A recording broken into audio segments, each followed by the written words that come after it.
اور پھر اس کے بعد انہوں نے اعلان کیا کہ اگلے 10 سال میں 50% غزہ کے لوگ حافظ ہونے چاہیے.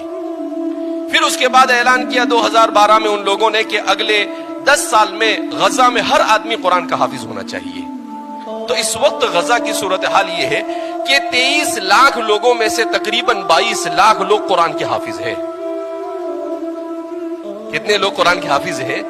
22 لاکھ لوگ، 95% سے زیادہ سب قرآن کے حافظ.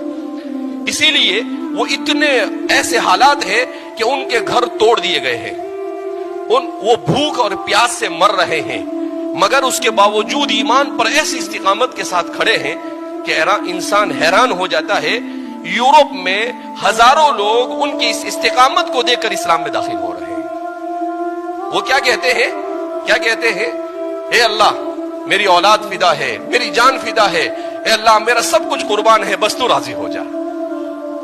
ایسے اعلان، وہ ان کے چھوٹے چھوٹے بچے، ان کے مرد، ان کی عورتیں، ان کے بوڑھے، سب کہ اللہ سب کچھ ہمارا فدا ہے، بس تو ہم سے کیا ہو جانا چاہیے؟ راضی ہو جانا چاہیے.